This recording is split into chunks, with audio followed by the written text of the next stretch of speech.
Hey guys, what is going on? It's JDCart. I'm back. Can you guys believe that? Actually uploading again? Oh, guys, I'm kind of going on a streak right now. Can you believe that? Now, let me ask you guys a question. A little bit off topic. You guys fa- Are you guys fans of green tea? I'm a big fan of it. I'm also a big fan of matcha tea. Now, getting off that tangent about green tea and matcha, which I do think are better ways of getting caffeine than coffee. Just letting you guys know, except for cold brew. I really do like cold brew. Getting off of that, let's talk about Batman and the artists who draw Batman.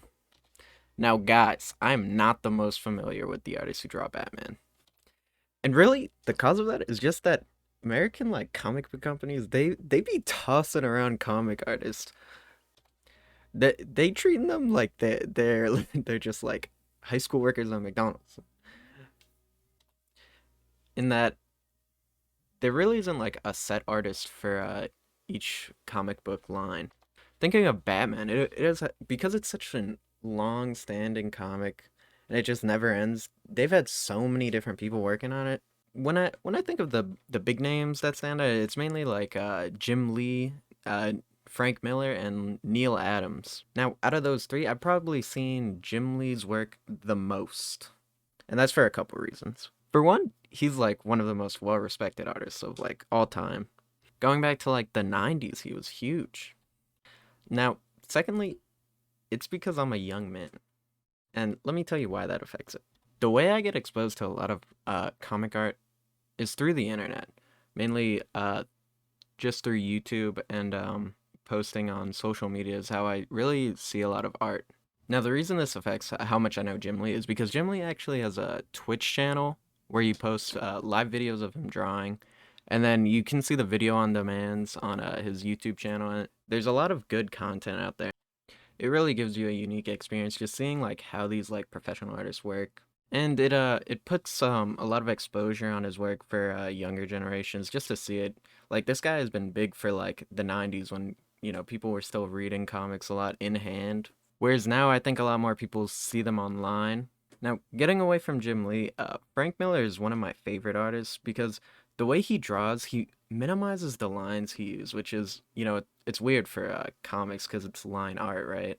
But the way he minimizes them is by using negative space. And while I don't think it's like the most elegant style, it's definitely like one of the most bold. And really, it looks great. Now, honestly, I'm not as familiar with Neil Adams. That's mainly because like most of his work was published in the 70s and it has that very like old school comic book style. However, he is like respected by a lot of comic book artist professionals and whenever they're like talking about their inspirations, they always talk about it. It may just be that a lot of them are older than I am and it's probably like their generation's inspiration, but I do like a lot of his work. It looks pretty good. I'm just not that familiar with it because a lot of the stories that he did like just haven't come out recently.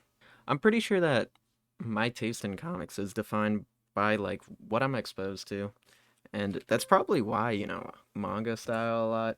It's just because it's so big on the internet. You see it a lot, and that's mainly because of how popular anime has been getting. I mean, let's be honest. Most anime is just a glorified advertisement for the manga. However, I think that the next generation of upcoming comic artists will have some really nuanced and interesting works, especially if they're using multiple countries as like inspiration for their work. However, I think that most of the appeal of manga as opposed to American comics is that usually the same person is the creator and the artist for manga. You don't typically see manga artists drawing for other people's comics. They usually own their own work and they have an assistant to help with backgrounds. Now, the reason for the American comic system setup is because of specialization. Let me explain. One thing I learned in my economics class is that capitalism puts an emphasis on specialization. This can kind of be seen in American comics right now in the way that you have a separate penciler, writer, and inker usually. Separate colors too. Now, this is not always true. It is the general process most of the time. And this specialization can still be seen in manga art too, with the owner usually being the artist who draws the characters, and when they're short for time, have someone help with the backgrounds.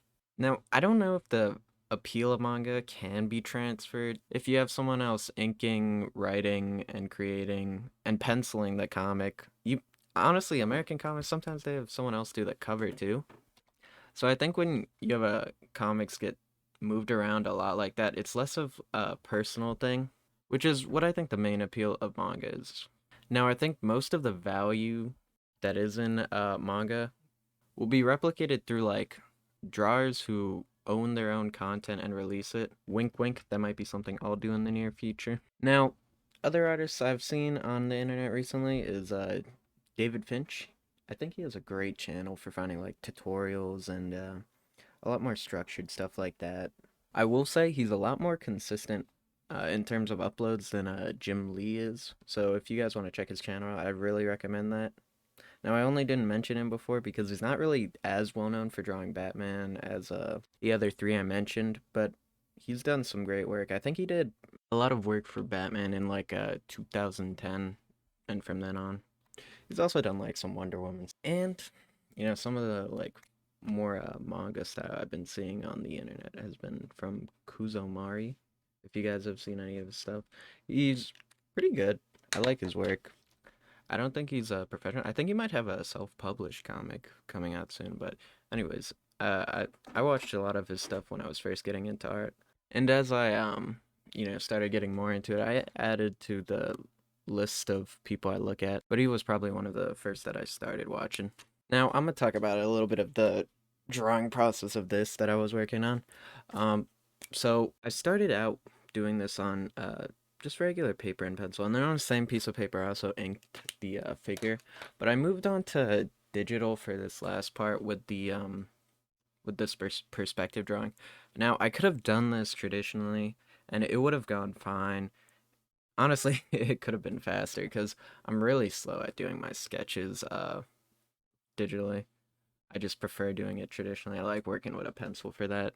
But anyways, it's easier to get down like perspective lines and stuff digitally. So in this, I used a 2 point perspective, and I based the perspective points off where the character was situated, his pose.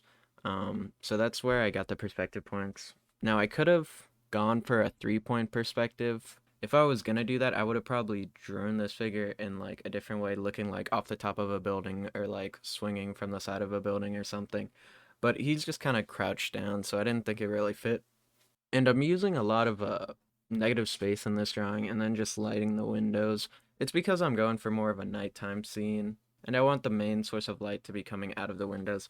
Looking back at this, I probably could have gone, more into detail with the drawing, but I honestly didn't. I honestly forgot that I was gonna draw a background for this. I just remembered that like I was gonna do it. So let's talk about it. I got a vanishing point closer to the left of the drawing, and then a vanishing point further out on the right. Now I don't know if I hit all the marks on the vanishing point, and I don't even know if you have to be honest with you guys.